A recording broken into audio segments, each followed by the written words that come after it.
যে করে হোক গোপাল, যে করে হোক আমার ছেলেকে গাড়র থেকে বার করতেই হবে। কিন্তু রানীমা, ওই যে আপনার হনু, সেটাই বা আপনি এত নিশ্চিত হচ্ছেন কি করে? মায়ের চোখ কখনো ভুল করে না গোপাল, কখনো ভুল করে না। সে তো বুঝলাম, সে তো বুঝলাম, কিন্তু কিন্তু ওই যে সত্যিকারের রাজপুত্র, তার তো কোনো প্রমাণ ওর কাছে নেই। সেই জন্যই তো তোমাকে ডেকেছি। একমাত্র তুমিই পারো মহারাজকে বোঝাতে যে ওই আমার পুত্র হনু।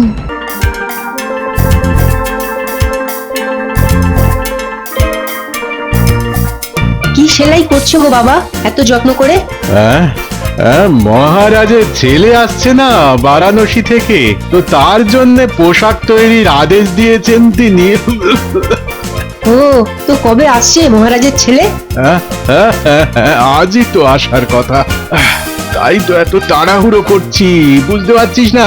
কিন্তু বারাণসী থেকে আসবে কি করে? কি করে আবার? নৌকো করে। নে নে নে, আর বকাসনি তো, বকাসনি, আমায় সেলাই করতে দে। তবে ভারী চমৎকার হয়েছে কিন্তু পোশাকটা। বাহ, রাজপুত্তুর পরবে বলে কথা, পোশাক ভালো না হলে চলে? শোন, এই জায়গাটা একটু টেনে ধর তো দেখি, ধর, আমি একটু দোকান থেকে ঘুরে আসছি। আচ্ছা আচ্ছা, তুমি ঘুরে এসো।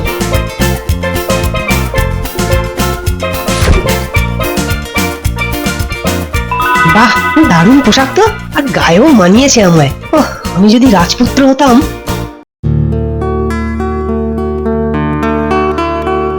কতদিন পরে বাবা মার কাছে ফিরছি মাঝি দাদা, তাই মনটা আকুলি বিকুলি করছে। তা তো করবেই গো, বাবা মার টান যে বড় টান গো। তা তা তোমার ওই মহারাজ বা মহারানীর মুখ মনে আছে? হ্যাঁ, কেন মনে থাকবে না, কিন্তু কিন্তু আমার মুখ আর ওদের মনে নেই। আমি তো বড় হয়ে গেছি না। হ্যাঁ, এইটা একেবারে খাঁটি কথা বলেছো। তবে তবে বাপ মা তো সে যতই মুখ পাল্টে যাক, নিজের সন্তানকে কি কেউ না চিনে থাকতে পারে? হ্যাঁ, না, তা নয়, আসলে ওই মহারাজের ছেলেকে সেই কবে দেখেছিলাম, তাই তাকে দেখার জন্য আমারও মনটা কেমন করছে। তো তো সেটা বললেই তো হয়, সে তো আমারও করছে। চলো চলো।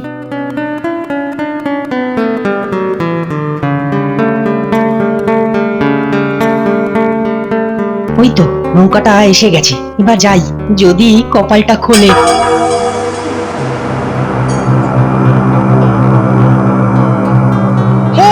ওই দেখো দেখো দেখো বিজ্ঞানী, ওই যে দূরে রাজ পোশাক পরে একটা ছেলে আসছে।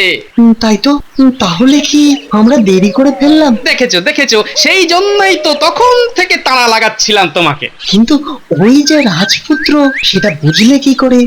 কি বুদ্ধি! পরনে রাজবেশ, কোমরে তলোয়ার, এ রাজপুত্র না হয়ে কি ওই আমার তোমার ছেলে হবে? হ্যাঁ, ঠিক বলেছো। এই যে বাবা, চিনতে পারছো আমাকে? কে আপনি? না, চিনতে পারছি না তো। আহা, কি করে চিনবে? সেই 2 বছর বয়স থেকেই তো বারাণসীতে। কিন্তু ভাই, আমাকে পারছো চিনতে? হ্যাঁ, আমাকে না পারলে তোমাকে পারবে কি করে গোপাল টেকো? না, তবে আপনার ভুঁড়ি আর টাক দেখে মনে হচ্ছে আপনি নিশ্চয়ই গোপাল কাকা, তাই না? এই দেখেছো তো, ঠিক চিনেছে আমাকে। চলো চলো বাবা, চলো চলো বাবা, মহারাজ মহারানী তোমার জন্য হা করে পথ চেয়ে বসে আছেন। চলো চলো চলো।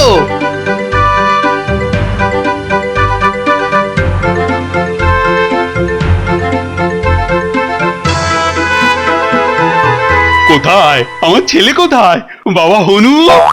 মহারাজ, সবার সামনে এই নামে ডাকবেন না তো। ও, তাই তো, ছেলে আমার বড় হয়েছে, লজ্জা পাবে না? এই গোপাল, এই হনু নামটা কেন হয়েছিল বলতো?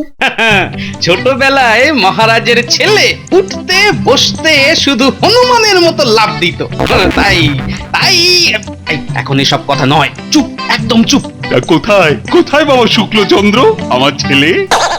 এই যে বাবা, এই তো আমি। আয় আয় বাবা, আয় আমার বুকে আয়। কতদিন পর তোকে দেখলাম, তোকে 2 চোখ ভরে দেখি। মহারাজ, রানীমাকে খবর দি। তো সেটাও কি বলে দিতে হবে? কিছুই তো নিজে থেকে লিখতে বা করতে জানো না। কোথায় আমার ছেলে? কোথায় কোথায় কোথায় আমার হনু বাবা? এই রে, রানীমাও যে ওই নামেই ডাকছে। আরে গোপাল, চুপ করতে বলো, চুপ করতে বলো। আরে বলে কি হবে, এটা পুজোর মাইক বাজছে। আয় বাবা আয়, আমার বুকে আয়, কতদিন তোকে আদর করিনি। আয় বাবা। কি হলো? যাত্রার সুর কেটে গেল কেন? কি হলো, থমকে গেলে কেন?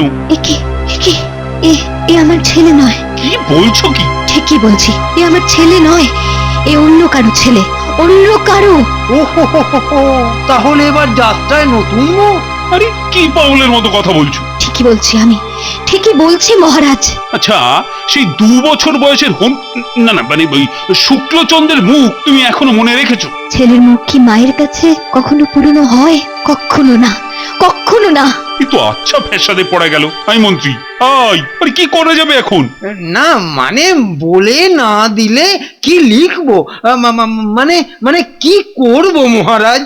সেই তো, তুমি তো টুকলি ছাড়া কিছুই বোঝো না। আই গোপাল, কি করবো এখন? আহা, এখন তো ছেলেকে নিয়ে ভেতরে যান, ও পরে দেখা যাবে এখন। হ্যাঁ, সেই ভালো। এই চলো চলো, ভেতরে চলো তো। আর গোপাল, আমি ওই অনুর জন্য দর্জিকে একটা পোশাক তৈরি করতে দিয়েছিলাম, সেটা দেখো তো কেন এখনো দিয়ে গেল না। আচ্ছা মহারাজ, আমি এক্ষুনি দেখছি। বাবা, বাবা আমি এসেছি বাবা।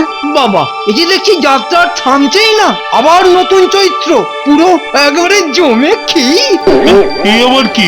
আমি তোমার ছেলে বাবা, শুক্লচন্দ্র। তাহলে এই কি? ও ঠকবাজ, আমাকে ঠকিয়ে আগে এখানে চলে এসেছে। আমার পুত্র এসেছে।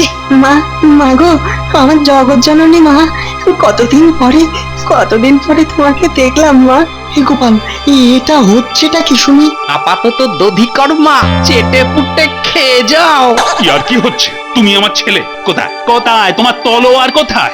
ওই যে চোর, চুরি করে এনেছে। তাহলে তুমি কিসের রাজপুত্র যে তোমার কোমর থেকে চুরি করে নিয়ে এলো? এই কে আছো? একে এক্ষুনি গারদে পড়ো তো। না মহারাজ, এ ভুল আপনি করবেন না। নিজের ছেলেকে এভাবে আপনি গারদে পুরবেন না, এ ভুল আপনি করবেন না। রানী, যে ছেলের কোমরে কৃষ্ণনগরে ছাপ দেওয়া তলোয়ার থাকে না, তাকে তুমি আমার ছেলে বলে মেনে নিতে বলছো? না না, একে এক্ষুনি গারদে ঢোকাও বলছি। এই যে যাত্রাটা ফট করে শেষ হয়ে গেল।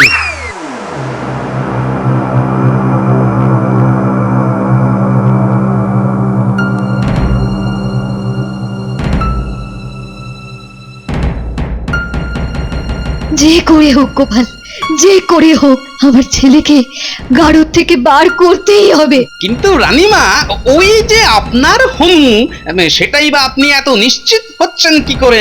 মায়ের চোখ কখনো ভুল করে না গোপাল, কখনো ভুল করে না। সে তো বুঝলাম, কিন্তু কিন্তু ওই যে সত্যিকারের রাজপুত্র, তার তো কোনো প্রমাণ ওর কাছে নেই। সেই জন্যই তো তোমাকে ডেকেছি।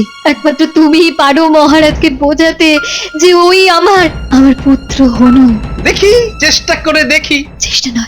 চেষ্টা নয় গোপাল, তোমাকে পারতেই হবে।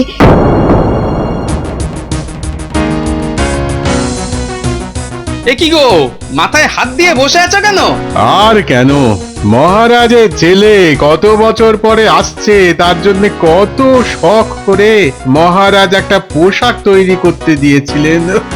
আরে আমি তো সেটাই নিতে এসেছি। গোপাল ভায়া, কি বলবো বলো, কাল সকাল পর্যন্ত তো পোশাকটা এখানেই ছিল, আর দুপুর থেকেই নেই। আরে বলো কি, গেল কোথায়? কি করে বলবো বলো তো, মহারাজের কাছে কি করে যে মুখ দেখাবো তাই ভাবছি। সেই তো, তা তোমার গিন্নিরও কি ওই একই কারণে মাথায় হাত? না, ওর ছেলের জন্য চিন্তায় সারা রাত ঘুমোতেই পারিনি। কেন, তোমাদের ছেলে আবার কোথায় গেল? কি বলবো এখন, কাল দুপুর বেলা সেই যে বেরুলো, এখনো ঘরে ফেরেনি গো। বলো কি, কাল দুপুর থেকে তোমার ছেলে আর ফেরেনি? আর প্রায় একই সময়েই পোশাকটা তোমরা পাচ্ছ না? আবার প্রায় একই সময়ে হনুকে আমরা নিয়ে মনে হচ্ছে একটা আশার আলো দেখা যাচ্ছে। শোনো, তোমরা তোমরা দুজনেই কাল রাজপ্রাসাদে আসবে, ঠিক আছে? না না না গোপাল ভায়া, মহারাজ খুব রেগে যাবেন। আহা, আমি তো আছি নাকি, কোনো চিন্তা নেই, শুধু আড়ালে থাকবে, আমি বললেই সবার সামনে বেরিয়ে আসবে। বেশ তাই তাই হবে হবে। এখন। কি গোপাল, তোমায় যে কাল দর্জির কাছে যেতে বলেছিলাম, গেছিলে? আগে মহারাজ, ওটা এখনো তৈরি হয়নি মহারাজ। সে কি, এখনো তৈরি হয়নি? বলো কি? আসলে ওই রাজপুত্রের পোশাক তো, তাই ওই যত্ন নিয়ে বানাচ্ছে। কিন্তু মহারাজ, ওই রানীমার দিকে যে আর তাকানো যাচ্ছে না মহারাজ। ও, তাই বুঝি রানী আজ সভায়? তা সে না যাক, সত্যিকে স্বীকার করতেই হবে। নাও নাও, সবার কাজ শুরু করো তো। মহারাজ, একটা ছোট পরীক্ষা করলেই কিন্তু বোঝা যাবে যে কে আসল রাজপুত্র। ওহ, তুমি এখনো সেই আসল নকল নিয়ে পড়ে আছো। এই যে আমি সঙ্গে করেই নিয়ে এসেছি দুটো রুমাল, আর এই হচ্ছে সুতো। ও সব দিয়ে কি হবে? দুজনকেই এগুলো দিয়ে সুন্দর একটা ফুল তৈরি করতে হবে রুমালের উপর।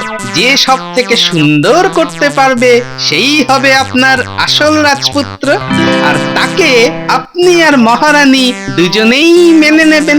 কেন, আমার মাথায় তো কিছুই ঢুকছে না। আমারও ঢুকছে না। কিন্তু গোপাল, সব ঢুকবে মহারাজ, সব ঢুকবে, দেখুন না কিভাবে হয়। তাহলে দুজনকেই ডাকি নাকি? হ্যাঁ হ্যাঁ হ্যাঁ, ডাকো ডাকো, হ্যাঁ, ডাকো। এমন সুন্দর ফুল তৈরি করে দেবো না, বাবা একেবারে তাক লেগে যাবে। ও এসব কাজ কি আমি পারি? দূর বাবা। কি যে সব হচ্ছে না বোঝা দায়, কিছুই বুঝতে পারছি না। কি যে হবে ভগবান, হলো তো সেলাই ফোড়াই। হয়ে গেছে হয়ে গেছে, আমার হয়ে গেছে। আর বাবা তোমার? না মানে আমি পারিনি। জানতাম এটাই হবে, জানতাম। হে ভগবান, এই ছিল তোমার মনে? হে ভগবান। মহারাজ, এই আপনার আসল রাজপুত্র। হ্যাঁ, মানে আমার রুমালটাই তো সব থেকে সুন্দর হয়েছে। সেই তো গোপাল, তুমিও তো এ কথাই বলেছিলে। সে বলেছিলাম বটে, কিন্তু দেখুন মহারাজ, রাজপুত্র তো অসি চালনা করবে, সে কি দর্জির মতো রুমালে ফুল আঁকতে পারবে সুতো দিয়ে? মানে তুমি কি বলতে চাইছো? মানে আমি বলছি যে এ হচ্ছে দর্জির ছেলে, আর ও হলো গিয়ে আপনার হনু, মানে শুক্লচন্দ্র। এ আবার হয় নাকি? না না গোপাল, তোমার এই যুক্তি তো মেনে নেওয়া যাচ্ছে না। গোপাল তো ঠিকই বলছে, কিন্তু কেউ তো মানছে না। না না না না বাবা, গোপাল কাকা ভুলভাল বোঝাচ্ছে। বাবা বাবা বাবা, মুখে তো ভালোই বাক্যে ফুটেছে। তা কি হে, সত্যি কথাটা বলবে নাকি গারদে চালান করব? মানে মানে সব বুঝে যাবে ওই গারদের হাওয়া খেলে। বেশ, তাহলে মহারাজ ওই ছেলের বাপ মাকেই ডাকি, ওরাই নিজেদের ছেলেকে চিনে নি। ওই হে, বেরিয়ে এসো। না না, আমি সত্যি কথা বলছি। এই তো বাবা, পথে এসো, বলে ফেলো, চটপট বলে ফেলো। কিন্তু কিন্তু তোমাকে তো ঠিক চিনতে পারলাম না। আমাকে তুমি চিনবে না, আমাকে মহারাজ পাঠিয়েছেন। তা তোমার আসতে কোনো কষ্ট হয়নি তো? না না, আচ্ছা আচ্ছা, রাজপ্রাসাদটা কোন দিকে বলো তো? আরে বাবা, সেই জন্যই তো এলাম। চলো চলো, আমার যে আর তর্স হয়েছে না। আরে দাঁড়াও দাঁড়াও, সবুরের ফল মিঠে হয়। মানে মানে হচ্ছে যে তুমি আসবে বলে প্রাসাদে খুব সাজগোজ হচ্ছে, তাই মহারাজ আমাকে পাঠিয়েছেন যদি তুমি তাড়াতাড়ি চলে আসো, তাহলে যেন আস্তে ধীরে বিশ্রাম করিয়ে বিকেল বেলা তোমাকে প্রাসাদে নিয়ে যাই, আর ততক্ষণে প্রাসাদের সাজগোজ হয়ে যাবে। সত্যি বাবা পারেও বটে। চলো চলো, তোমাকে তো খুব ক্লান্ত দেখাচ্ছে, চলো তো ওই গাছের ছায়ায় একটু বসি। চলো চলো।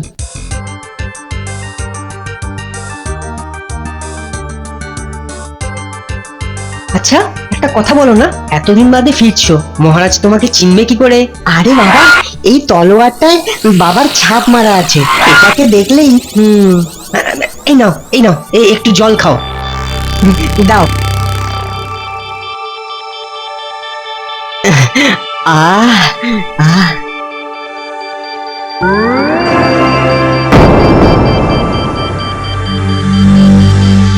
জলের সঙ্গে এতটা আতর মিশিয়েছি যে ঝপ করে ঘুমিয়ে পড়েছে। এবার ঝটপট কাজটা সেরে ফেলি।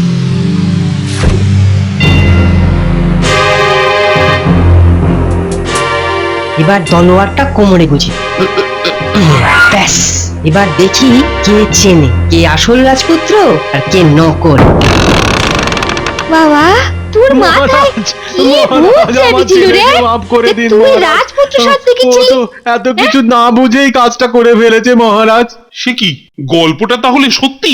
ভগবান আর ও তাহলে সত্যিই আছেন। দর্জিনী ছেলে? ভগবান সত্যিই আছেন। হ্যাঁ মহারাজ, আপনার শখের রাজপুত্রের পোশাক দেখে আর লোভ সামলাতে না পেরে বেচারা রাজপুত্রই সেজে বসেছে। বেশ বেশ দর্জি, তোমার ছেলেকে আমি ক্ষমা করে দিলাম আর ওই পোশাকটাও ওকে আমি দিয়ে দিলাম। কি খুশি তো? আর এই যে বাবা জীবন, এসো আমার বুকে এসো এবার। না না না, আমার ছেলেকে আমি আগে বুকে ধরবো। আমি আগে বুকে ধরবো। এমন বাবা যে নিজের ছেলেকে চিনতে পারে না, যত সব। হ্যাঁ